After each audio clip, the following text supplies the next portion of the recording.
Hello chess friends and welcome to Jozarov Chess channel and welcome to an incredible game of the ChessKid Division 1 Grand Final between modern Karpov Fabiano Caruana and the Prince of Chess Nodirbek Abdusattorov.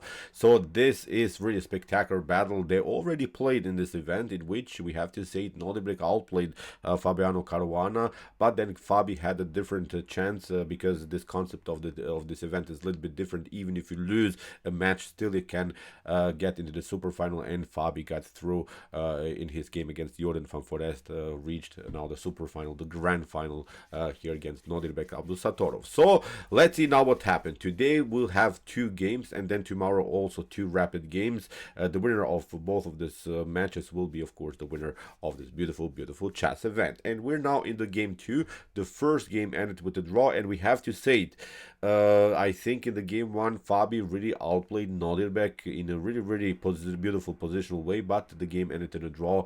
Fabi missed his chances in the game, and we're now in the game two, in which Fabi had now the white pieces and Nodirbek Abdusattorov had the black pieces. The game finished a couple of minutes ago, and let's see now what happened. In my opinion, really beautiful chess game. So here e4 was played by Fabi. We have c5 by Nodirbek, knight to f3, knight to c6, bishop to b5. There was a lean on armageddon of attack. Of course, the idea is to mess up the pawn structure by playing move bishop to c6 after d takes c6 or b takes c6. The pawn structure would be doubled here on the c file. So Nodirbek plays the solid line d6. We have kingside castling by Fabi, bishop to d7, rook to e1, knight to f6, and now we have this sort of Alapin idea by Fabi, c3, trying to break and enter here with the move d4. a6 by Nodirbek, we have bishop to f4, Fabi drops back, we have b5, an expansion on the queen side, and now Fabi drops back here to c2, connects now the bishop to the pawn on e4, and now basically I think there's nothing that can be done so much here against this move d4, so mission accomplished. I think the first slightly position advantage Fabi gained here with the possibility to break and enter with the move d4, but this is still solid, of course, for black. But I kind of like always this kind of position for white. After move d4, then the bishop gets out, then you have opportunities to get your knight into the game. So slowly but surely I think white has a solid setup. So in the game rook to c8, we have now a4. This is also a nice idea because you are breaking a little bit here black's advantage on the queen side. You're breaking his further progress here on this side of the board. Nodirbek plays g6. We have a takes b5, a takes b5, and now d4. This is the way to go. That's the position that Fabi wanted to get in the first place. So we have c takes d4, c takes d4. White has now space advantage in the center of the board, has now really both of these pawns advanced. But of course we have to say Nodirbek has maybe some chances here on the c file attack, and I think also the bishop on g7 could be very dangerous here against this long diagonal. So we have bishop to g4 by Nodirbek, attacking the knight, which is of course also protecting the pawn on d4. So after bishop to x after, you don't want to of course take then with the pawn, because if you take with the queen, then the knight will simply take out the pawn on d4. So that's why Fabi played a solid bishop to e3, bishop to g7, and now knight from b to d2. So okay, white is slightly better, as we said, because of the space advantage in the center, but I think black has also the solid setup, especially because of this beautiful diagonal for the dark square bishop. Kingside castling by Nodirbek, we have h3 by Fabi, bishop to d7, d5. Fabi gets of course now space advantage on the fifth rank, kicks away also this knight, and now knight to b4, kicking away here the bishop on c2, bishop to b1, rook to a8, and rook to a8, queen to a8, and now bishop to d4, competing of course against this long diagonal. As we said, that was the main strength in black's position. Now Fabi is competing in a normal way. So we have rook to c8 by Nodirbek, knight to f1, with ideas to reroute the knight maybe here to e3, then maybe even in some lines knight to h2, knight to g4, getting rid of many defenders in front of the king, maybe even trade off the bishops. Queen to b3 is I think also solid, attacking the knight later, attacking also maybe then afterwards the weak pawn on b5, maybe support the attack with bishop to d3. So it's maybe not the most tactical game, but I think you have realistic chances to make something here. Also for black, you're playing on a simple threat, and if something happens, of course, then it could win the game, because this is rapid chess, many mistakes can happen.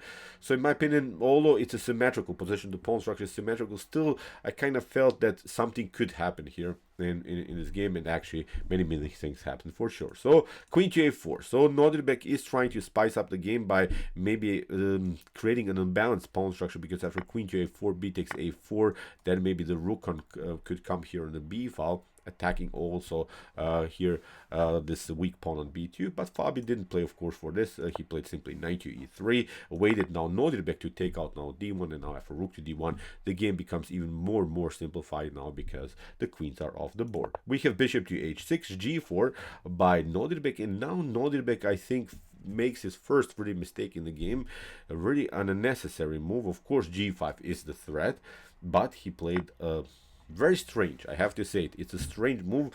I'm not sure why anyone would play this move. Maybe Nodirbek had a different idea in mind. Maybe he wanted to go in an opposite color bishop's endgame, which leads many times into draw, which is a good choice, of course, when you're playing with the black pieces and then you want to gain a draw against such a strong player like Fabiano. But still, you're so vulnerable on dark squares when you give up your dark square bishop that this was quite risky. But it was a spectacular move. But we have to say it was really a mistake, because a better idea is maybe just to retreat again to g7, admitting your mistake, and then maybe after something like king to g2, maybe you can even play something like knight to e8. This would be maybe one of the possible lines, trading off the bishops. And look at this. White slide square bishop wouldn't be, of course, the best piece. Black slide square bishop is slightly better in this competition of both of these bishops. Maybe trading off further pieces. In my opinion, this should be still a solid drawish position for both sides. But after move bishop to e3 that Nodirbek played, of course, Fabi takes knight to c2 by Nodirbek. As we said, if you play bishop to c2, then we have reached an opposite color bishop's endgame, in which, of course, also the e4 pawn now is weak. Maybe this was the whole concept of this Nodirbek tactical line. But now after move bishop to h6, Fabi is saying here, no, this is not going to happen easily for you, because there are now some even back rank checkmate problems. If you leave the protection of the back rank now with your rook, this could be dangerous. So Fabi is saying here to Nodirbek, you gave up your most powerful piece. Now you can suffer in the position. Look at this. The bishop on h6 is becoming the best minor piece in the game. So we have b4. Nodirbek is trying to get the bishop somehow into the game. We have now e5 by Fabi. This is the way to go. When you have the bishop pair on the board, you have to break and enter. You have to create dynamics. After move e5, now Nodirbek makes another mistake. He plays d takes e5, invites basically here Fabi to get back into the game also with the knight. The knight will jump here now on e5. A better way was simply to play knight to e8, controlling the d6 square, controlling your dark squares. That would be much better. But d takes e5 leads now into a complicated game for Nodirbek, and here, in my opinion, it's simply a one-way ticket in white's favor. The engine gives here even almost +3 evaluation for white, which is really crazy. The material is equal, but positionally this should be devastating for black. But let's see now what happened. After d takes e5, we have knight to e5 by Fabi. We have bishop to a4. Indirectly, of course, hitting the rook on d1, and now Fabi goes here with the move d6, although he should have maybe gone with this idea. Bishop to c2, releasing a little bit of pressure here. After bishop to c2, now we play rook to d4, b3, knight to c6. Look at this. I'm not sure how black is going to defend everything. We have to play a passive move like rook to e8. Still a messed up game here for black for sure. So, but Fabi continued here with the move d6 instead of bishop to c2. We have here knight to a3, and now Fabi makes a huge blunder, but still it's an advantage for white. So it's such a bad move, but the position was so bad for Nodirbek that actually Fabi had still a good position. Believe me or not, really crazy line. Fabi played the dubious rook to d4, and this is not working because Nodirbek is picking up the bishop on b1. It seems so that this is losing for white for sure, but actually here white is still much better because there is now wild tactical sequence. But let's see now what should have been the best move here for Fabi instead of this move rook to d4. Instead of this move, he should have played bishop to a2. This would be really crazy, because Let's see now solutions for black. If you play, of course, b3, we don't want to take out the rook now immediately. If you play b3, then a bishop to b3 can happen, a bishop to b3, and now rook to d3. Both pieces are lined up now on the third rank, and this would be still devastating for black. If you now in this position, instead of this move b3, play the move bishop to d1, then it's even wilder. Look at this, bishop to f7 is coming. You have to drop back here to h8, bishop to e6, we attack the rook. Maybe you can play even some kind of a counter-attack, e takes d6, but look at this, knight to f7, king to g8, knight to d6 comes with a check, you lose the rook, and you lose decisive material. In my opinion, still a messed up game for black. White is here winning for sure. So this was the way to go for Fabi, but he played rook to d4, and it's even more attractive because Fabi is keeping the pressure here, believe me or not. Although he loses a piece here, knight to b1, we have here d takes e7. That was Fabi's idea to create this back rank problems that we have talked about in the beginning. Rook to d8 is now huge threat. It would come with a check, and then you have to trade it off, and we could maybe promote a new queen here to d8. So this is not working. So that's why we have knight to e8 by Nodirbek Abdusattorov. Although rook to c7 should be here the best move for black. Then of course rook to b4, attacking the bishop. You have to play something like rook to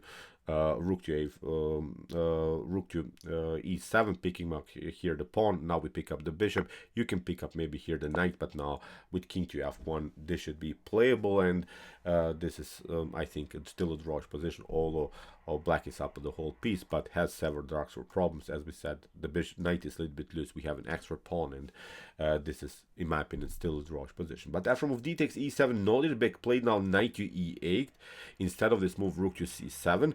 This leads now into complications here for Nodirbek, because look at this, what Fabi played, rook to b4, the bishop is hanging. Here you have to play bishop to c2, but now the follow-up by Fabi wasn't good here, believe me or not. Still white is better, although white is up a whole piece. But look at this now, what Fabi should have played is really a stunning paralyzing move g5. This would be a monstrous continuation. This would be really one of the wildest tactical sequences. Look, it would be almost like you're watching maybe a Stockfish versus Lila game with the move g5. Look, black has to play some wild lines like rook to c7. We play bishop to f8, control now this pawn on e7, f6. You have to create breathing spaces. Now we pick it up, and now look at this. The rook is coming in a beautiful way into the game. The king doesn't have access to the f7 square. Really amazing. You have to play something like even bishop to a4 to control the e8 square. This is really crazy. And now after bishop to h6, a check. You have to cover yourself. Now knight to g4, deflecting the knight from the defense of the bishop on e8. Look at this, really amazing. Bishop rook to e8. You have to play something like here king to f7, but now we have also the opportunity to deliver a check and then pick up this knight here on g4. So still a bad game here, I think, for black. So see, after move bishop to c2, g5 would be the winning move here, I think, for Fabi. Maybe not obviously a winning move, but I think he could keep the pressure here in the game. But unfortunately, he played now rook to d4. He continued with this plan to play a rook to d8. And many of us, I think, would play this move. As I said, this is fast time format chess. Of course, you make this kind of mistake. But rook to d8 is not working anymore, because after rook to c7 that Nodirbek played, we have now this idea rook to d8. Nodirbek picks up now the pawn on e7. Knight to d7 comes, of course, with the threat to play knight to f6 and similar stuff. In the game, we have f5. Nodirbek creates now breathing spaces for the king. We have now knight to f6, king to f7, knight to h7 here. Fabi is gaining some pawns, which is of course perfectly fine, and what Fabi is hoping for is to reach the fully endgame. Maybe he would be down a piece, but could have maybe 1 or 2 pawns extra for the piece, so still this could be a drawish position. But now after move g5 that Fabi played, that Nodirbek played, we have here bishop to g5 by Fabi, and this was now the critical blunder, because now the game is almost over, because here Nodirbek played rook to e8, king to h2, and now a stunning f4, and the knight is trapped. Really wild stuff. Look at this, the knight doesn't have good squares. You have to play something like rook to d7 first to check. The king drops back here to g8. We have bishop to f4. Even here after king to g8, even if you play something like knight to f6, then knight to f6, bishop to f6, and look at this, bishop to e4, rook to h1 is going to happen. So still a bad game here for white for sure. So after move bishop to f4, we have bishop to h7 here by Nodirbek, king to g3, knight to f6, rook to d8, first to check, king to f7, bishop to e3, and now we have a rook to e2 attacking now the pawn. And here Nodirbek has 2 extra pieces.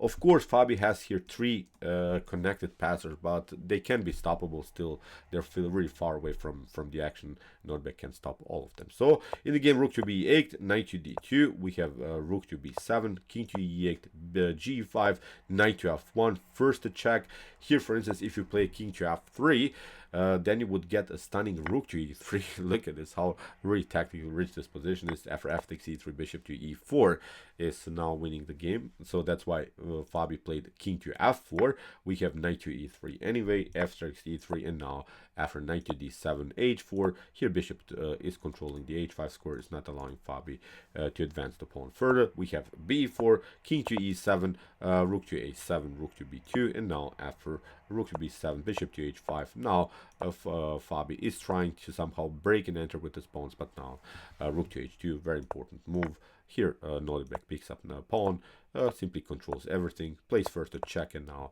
is also trying to trade off the pieces. If Fabi maybe would have traded the pieces, maybe he could, I don't know, but after bishop to h3, probably many pawns will be picked up. And of course, you can deliver a checkmate with a bishop and a knight, but the question is, would Nodirbek make that happen in 15 moves? I think he would. Of course, he knows all the patterns in bishop and knight endgame, so still this is of course winning. So that's why even if you trade off the rooks, even if you simplify the game, this is not working. You cannot have a draw here. So b5 by Fabi, rook to b3, king to c4, rook to b1. Now a check, nothing spectacular. After bishop to e6, in this position actually Fabiano Caruana resigned. So this is almost not fair, because we have to say Fabi outplayed Nodirbek in the game 1, also in the game 2 here. I think he had some chances, but this is simply a different type of chess. You have to be really a monster here. You have to calculate everything. You have to have a great time management. You have to control your time. Fabi got a little bit in time trouble here. That's why he made his crucial mistakes. But when it comes to opening theory, when it comes to opening strategies, I think in both of these games, Fabi outplayed Nodirbek, but has to regulate somehow his time better. Then, of course, he has chances tomorrow, because Fabi can turn things around for sure. But so far, Nodirbek is in the lead. But I can expect tomorrow even 2 wilder games. So, in my opinion, still this will be a very dynamic super final, grand final of this ChessKid Division 1. So, okay, I hope that you enjoyed the game. I really enjoyed it a lot. Interesting ideas of the Nejmedinov Rosalimo attack for sure. If you want to see more Nodirbek games and also some other games that we have covered so far in this event, here are some links of our videos that we have analyzed before. And if you like this content, don't forget to subscribe to my channel. See you soon with some more videos, and what to say, chess is the best, of course.